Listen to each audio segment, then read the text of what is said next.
Oh, you're still here. Well, that can mean only one thing. You've shot a whole bunch of award-winning video, and now you want to learn how to edit it on the iPad. Well, Steve Jobs would be proud. Let's dive in. When we're editing on the iPad, we use a program, an app, called Pinnacle. Here it is. And it's very inexpensive, and you install it on the iPad. It opened up to the last project I was working on. If you want to get to the home page, you just hit this home button there. It swings around and you have all of your projects that you've worked on in the past. In this case, we're editing a new package, so we are going to hit the plus button. It'll give us a way to label the package. We'll call this one Cops. I know, creative name, huh? And it opens up a brand new timeline that's all empty, ready for you to edit. If you look over here, this is your bin. It's got all your video clips in it. You can tell because if you look here, you can see a little film strip. Down below the film strip, that is for your still pictures. And then we'll get to these others in a minute. Right now we're editing with video, so make sure that's pushed. Your bin is where all of your clips will end up that you shoot with the iPad. We're going to drag them onto the timeline, trim them up, and make them into a package. Now, Pinnacle is not really ideal for editing packages, but we've come up with a workaround that makes it as efficient as possible. Now, of course, you're going to have to track your package, and to do that, you'll need the little cord that will connect an XLR microphone into the iPad. We'll plug it in here, make sure it's in nice and tight. The microphone you'll want to use, probably the same one you use in the field to get audio. It's got to be an XLR, it's got to have a battery in it because the iPad does not supply phantom power. We'll plug in, make sure it's tight, and then you push this little microphone icon here and that will bring up an area where you can record your audio. You can see it's hearing me now, and if I put the microphone in a better spot, it'll hear me even better. Level, level, check, check, it's a good level. It's yellow, it's not red, and we're ready to go. I happen to have my script right in front of me that I wrote just for you, and we're going to track. You push the red button, and it'll count you in. 3, 2, 1, start tracking. You can do the whole thing. We'll cut it up later. And 3, 2, 1. They've done this for 52 years now. Uniformed Houston police officers, men and women, putting down their weapons and engaging in art and conversation with some of MD Anderson Hospital's youngest cancer patients. Not bad if I do say so myself. Let's get to editing. We'll hit the red button here to stop our recording. It asks us if we want to play, keep, or cancel. I think it was a good track. We'll keep it. And there it goes. It appears on our timeline. There's my track. Now, don't forget to unplug the microphone or you won't be able to hear the audio out of the speakers in the iPad. Taking a look at the track, I can see the waveform there. It looks a little minuscule and puny, so what I can do is double click and boost the level right here. You'll be doing this a lot. You're going to have to eyeball it. I'm going to go up 238% because that just sounds like a good number to me. Then hit done. Now, when we listen to it, we should be able to hear what the waveform is showing. And 3, 2, 1. There's my first word. So I'm going to center it right here over the now line. I'm going to cut the track there using this little razor blade icon. It asks me which track I want to cut. Well, I want to cut audio 1 because that's where the track is. Hit audio 1 and it slices it there. You can see that the part that I don't want is highlighted, so all I do is hit the trash can. Bye-bye. It's gone. Now when I hit play, it should start playing my track from the very beginning, exactly where I want it to be. They've done this for 52 years now. Uniformed Houston police officers, men and women, putting down their weapons and engaging in art and conversation with some of MD Anderson Hospital's youngest cancer patients. Next week, these officers will bike to New England, raising money for the Leukemia Society. Bam! That's where I want to cut. So again, use the razor blade. Yes, I want to cut track 1. There it is. Now my next track doesn't start right away, so I'm going to want to slide that now line over a bit by grabbing below any of my video and audio, line it up to where I think it starts, hit play. Track 2, 3, 2, 1. I'll pull that back right there, perfect. Again, I hit the razor blade, select audio track 1, and this is the part I want to get rid of.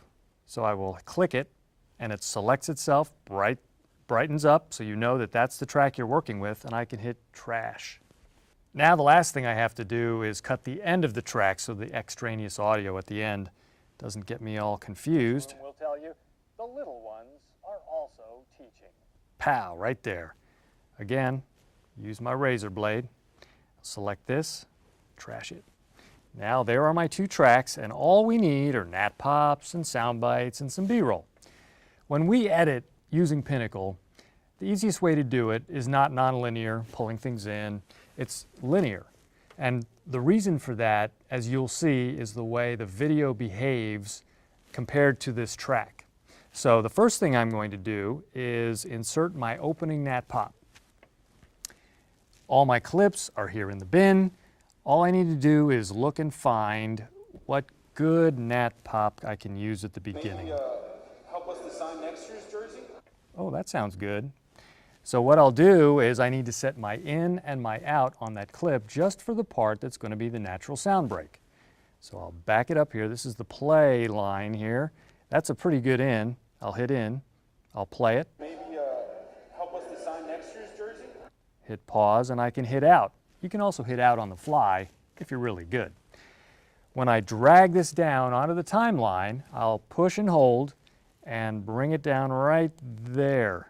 I can place it where I want it, and you can see it appears on the timeline all lit up so that I can work with it. The audio level looks pretty good, but I'm going to boost it just a little bit.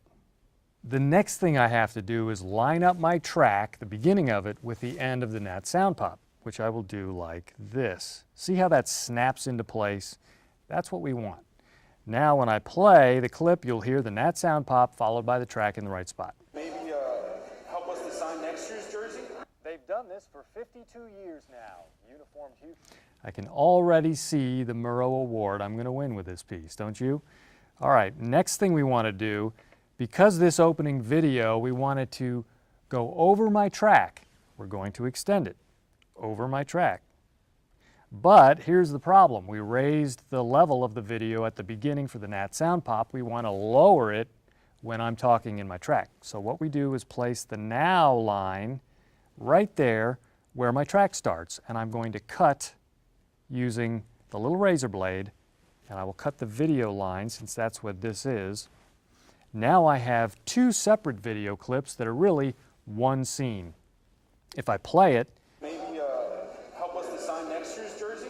it goes over the cut, but you don't see anything change because it's the same clip. I just put a cut in it. The reason I did that is so I can double click this one and lower the volume. Yeah, that's much better. Maybe 11%. That'll let me be able to talk over what's going on there in the room. I hit done, and let's see how this works. Help us to sign next year's jersey? They've done this for 52 years now. Still a little loud. I'll double click the clip again and bring it down even further, down to 6. We want to hear it, we just don't want it to override my track. Okay, this is probably going to work, but I don't want it just to cut in terms of the audio. I want there to be a smooth transition from the nat pop to the audio under. So what I'll do is go back to this one, double click it, and I will have an audio fade in of maybe 7 frames and an audio fade out of, say, 9 frames. This will smooth out the transitions between those clips. Maybe help us to sign next year's jersey? They've done this for 52 years now. Did you see how that really faded out the audio nicely and let my track take center stage? So now what we have to do is continue B-rolling this part of the package. I'll find a good spot where I want my next shot to start. Jersey? They've done this for 52 years now. Right there, I hit pause. There's a couple of ways I can do this. I can either select the track I want to cut and use the razor blade as we have been doing, but I want to teach you another trick. You see these 2 little yellow things? These are trim handles. So I can grab one of them by pushing on it and drag it over to my now line.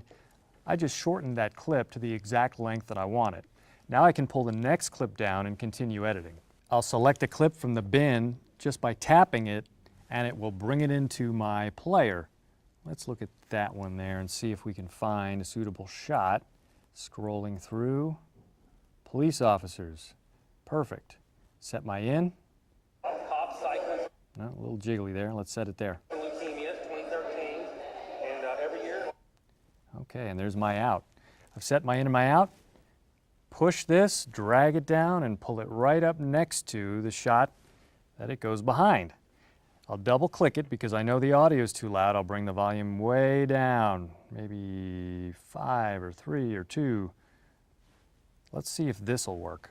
2 years now, uniformed Houston police officers. There we go. Now again, I want to start my next shot there, so what I'll do, grab the trim handle, slide it to there. And I will select my next shot. I set my in, set my out, push on it, drag it to where it needs to go, and let go. There it is. Double click, bring the volume down, done. Uniformed Houston police officers, men and women, putting down their weapons and... I know you don't want to watch me B-roll the entire first track of my package, so we sped things up a little bit. I've just laid the last shot before the first soundbite over my track. Here it is. It's a little bit longer than the track. The soundbite's going to go right here. So what I'll do is shorten that last piece of video exactly in line with where my track ends. The reason I do this is because video, in other words, the soundbite, is going to line up with the last piece of video. It ignores the track. I'll show you what I mean in a minute. Okay, I found my soundbite. I need to set my ins and outs. Yes, it is a very personal thing for me. I had leukemia for 4 years myself, and after going through 4 years of treatment, a bone marrow transplant that failed, and a miraculous recovery afterwards, I made the decision that I wasn't going to waste what was done for me. Okay, what was done for me is the out. There we go. Now I'm going to drag this back down onto the timeline, and I'm going to put it right next to this shot. So you see how it lines up with the last piece of video. That's pretty important because these voiceover tracks will slide independently of the video. That's why you're using over here the video to hold your soundbite in place. If I were to shorten this clip, you would see that the soundbite would start before my track is finished. Can't have that. That's why the way we edit is to B-roll after we lay the track, then lay the soundbite, lay the next track, and B-roll that, which will hold the following soundbite in place. It's a little confusing, but it's linear and it makes sense. So let's see what we've got here. I'm going to play the end of my track going into the soundbite. For the Leukemia Society. I had leukemia. Now his soundbite's way louder than my track. We need to equalize them. We don't have meters, we just have to use our ears. I'll double click on his soundbite, bring the volume down maybe to 21 or so, hit done and take a listen. For the Leukemia Society. I had leukemia for 4 years myself, and after There you go. He sounds pretty good and he sounds even with my track. Next I have another soundbite that butts up against this one. So again, I'll find that soundbite and lay it in. Funnel back into the Leukemia and Lymphoma Society to be used for research and patient aid.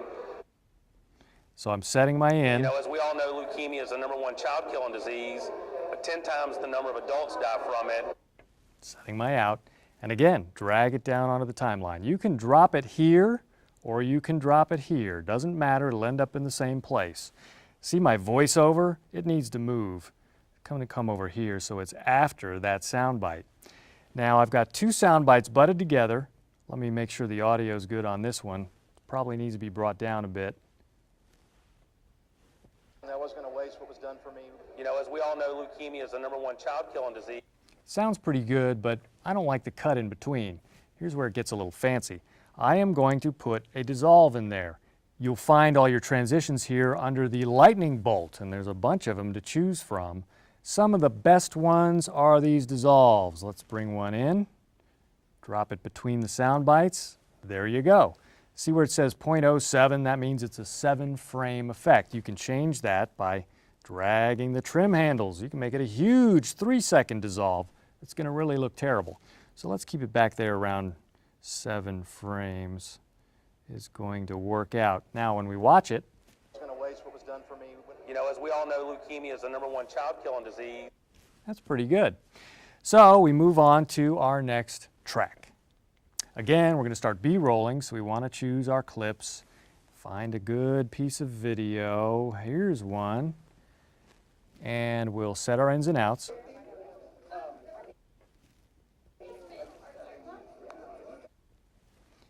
Push on it, drag it onto the timeline, and lay it down. Now, one thing I want to show you is that you're not stuck with the layout that you have here in terms of how much of your package shows up on the screen at once. You can grab on two sides underneath your audio and video, and you can put the whole package in view, or if you're doing a lot of detailed work, you can slide it out and work very, very, very minutely on a teeny weeny part of it. So that's something that'll make it easy for you to manipulate the video. Okay, got it all B-rolled, pulled my last soundbite, I'm about to lay it in, and then we're going to show you how to B-roll the end of the soundbite. So there's the bite, I drag it down onto the timeline, and let's see how it sounds. We'll tell you, the little ones are also teaching. Oh my gosh, he has taught me a lot. Okay, needs to start a little earlier. I'll grab this trim handle and scooch it a little bit. See if we can line it up. Also teaching. Oh my gosh. That's perfect. Level's a little high. I'll bring down her audio. The little ones are also teaching. Oh my gosh, he has taught me a lot. Perfect. Now right there, I want to cut away from her, still hear the rest of her soundbite, but see other video from this same event. So what I'll do is I will make a cut using my little tool here. I do want to cut the video, and there it goes. This is where the magic happens. Dragging the second half of her soundbite down to that audio line gives me room to put in another shot right over her. This, I'm going to drag the audio all the way down. We don't want to hear any gnats. Let's see what this sounds like. He has taught me a lot. No matter what's going on, he is always... Nice. And of course I want to end with a shot of the little boy. So here it is. So now I've B-rolled the entire end of my soundbite, but I don't want it to cut to that B-roll. I want there to be a nice dissolve from the beginning of her soundbite to the video that's going to cover the end of her soundbite. How do I do that? You're right, I go back here and hit that little lightning bolt. I've got a bunch to choose from. I think I'll go with this one. Wouldn't necessarily want to use it in real life, but let's see how it looks here. He has taught me a lot. No matter what's going on, he is always just moving on and going to the next fun thing in life. He doesn't let anything slow him down, that's for sure. There you have it. I've got my package finished. It's all edited, ready to go. But how do I get it out of the iPad? That's easy. You see this little box here with the arrow sticking out? That's to say, hey, we're getting you out. Push that and you'll get a whole bunch of options.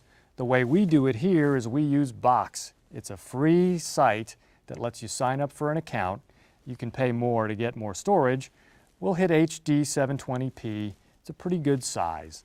It automatically names it the same thing I had it named before, which is fine. So all I have to do is say upload, and it will render it down, put it in my camera roll here on the iPad, and then upload it to Box. Then anyone at the TV station, editors, producers, can go to that Box account, take a look in there, and download my package.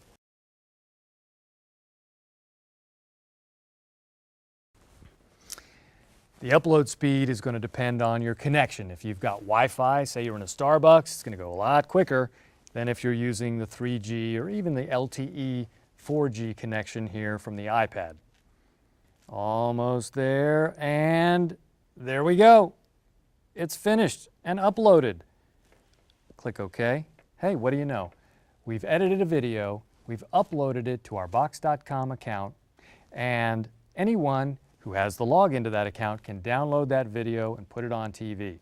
It uploads as an MOV file, a QuickTime file, which is playable on just about any editing equipment that anybody uses in television. So there you have it, a quick and easy way to edit a package without breaking too much of a sweat. I will tell you this though, you'll need to play around with this to get good at it. It takes a while, it's got a few quirks, and remember, if you mess up, this is your friend. This is the undo button. You may need to hit that a time or two. Undo will go back to the last thing that you did and remove that change. And redo is on this side if you want to go back to the way you had it. There we go. Because after all, this package is perfect. I'm expecting my Emmy in the mail any day now.